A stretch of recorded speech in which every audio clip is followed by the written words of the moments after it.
Good morning, dear students. How are you today? I hope you are all fine. Now we're going to deal with Review B, Students Book, page 116. The first exercise here, we have a listening exercise. Listen and match the 3 telephone conversations with the places caller want to visit. Now we have 3 places. I'm going to read and you're going to decide which place I'm talking about. The 3 places are a museum, a castle, and a nature reserve. Now listen carefully.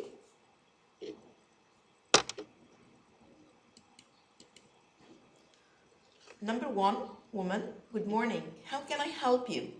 Man, hello. I'd like to know some of the things I can see and do if I visit today. Woman, yes, you can usually see lots of wildlife, or you could go scuba diving. Okay, which place is this? Of course, this is a nature reserve. Number 2, hello, how can I help you today? Good morning. Can you tell me how much a ticket costs? Of course, adults are 160 pounds and children are 80 pounds. Can I buy tickets online? Yes, and the tickets are cheaper on the museum website too. Which place I was talking about? Of course, it was the museum. Now let's listen to conversation number 3. Good afternoon. How can I help you? I'd like to know what time you're closed today. Certainly. We close at 3 p.m. So if you want to visit the castle today, you will have to get here soon. Thank you for your help, and this place is a castle. Now, let's turn to exercise number 2. Listen again and complete the sentences. Now let's complete the sentence together. Caller 1 can see wildlife or could go scuba diving. Number 2, the tickets for caller 2 are cheaper on the museum website. Number 3, caller 3 has to go to the museum before 3 p.m. today. Okay, exercise number 3. This is about modal verbs 2. Number 1, you shouldn't eat too many sweets. They are bad for you. Number 2, you should or have to wash your hands before you eat. Of course, this is advice, so we're going to use should. Number 3, I must or I have to remember to buy my friend a birthday present.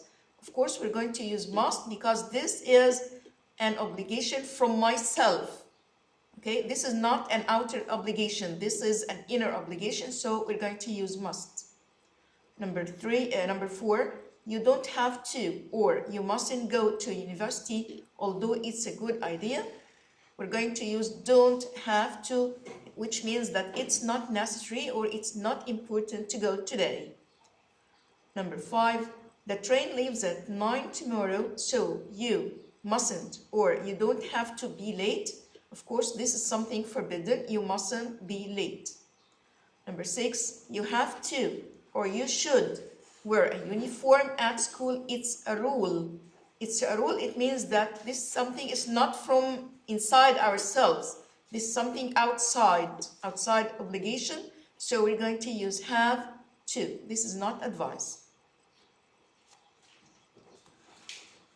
Number 4, read and complete the article. Now let's read the words inside the box. We have arch, awesome, biggest, have to, known, located, which, and who. Now let's read together and complete the spaces here or the missing words here. The city of Edfu, which is located to the west of the river Nile, is known for the famous temple of Horus. For hundreds of years, people forgot about the temple until 1860, when a Frenchman, Auguste Mariette, found part of an arch in the sand. He realized that there were 12 meters of sand on the top of the ancient building. People carefully took the sand off the temple. It means that they removed the sand from the temple. and today it's one of the biggest temples in Egypt. Tourists have to buy a ticket to look around the temple, which is more than 2,000 years old. Tourists who go to the temple always remember this awesome building.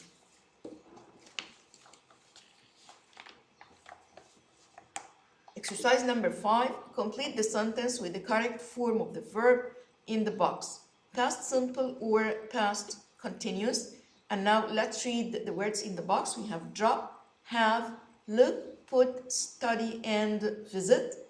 And number 1 is already answered. While Mona was watching television, she had an idea. Here we have interruption. Okay, so we use past simple and past continuous. Number 2, while the students were looking at the ruins, it started to rain. Of course, we have also a sudden action, so we used past continuous and past simple. Number 3, I dropped my phone while I was texting my friend. Dropped, we're going to use dropped and double P, okay, because we have a vowel before the P.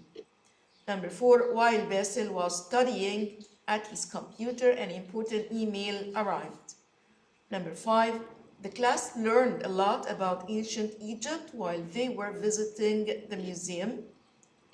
Number 6, Huda's grandparents arrived while she was putting her clothes away.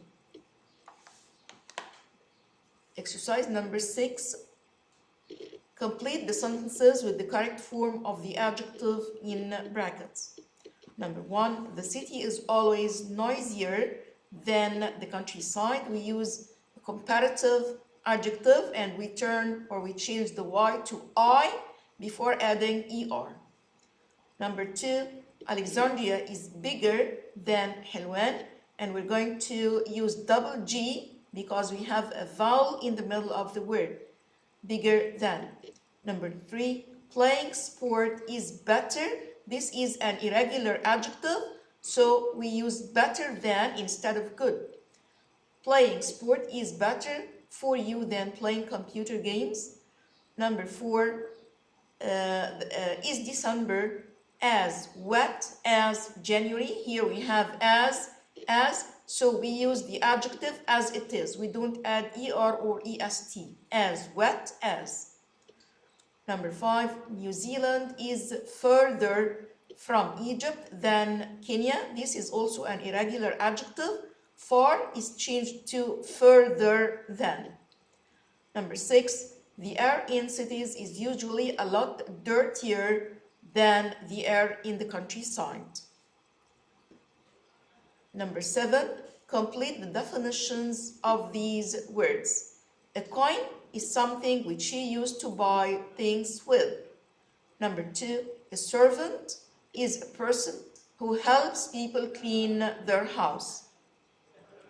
Number 3, a boarding school is a place where students stay all week. They don't go home every day. Number 4, a lift is something which helps you move to higher floors or higher levels. Number 5, tourism is something which is very important for Egypt. Number 6, a disabled person is someone who can't walk or see well. Now, let's look at exercise number 8.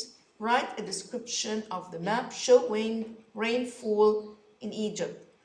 This is your homework. You're going to look at the map and answer the questions next to the map.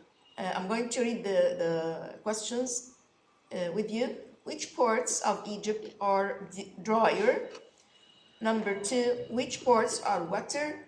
3, which parts are the same as other parts? What problems might the map show? You have to look at the map and the signs here on the left of the map and answer these questions.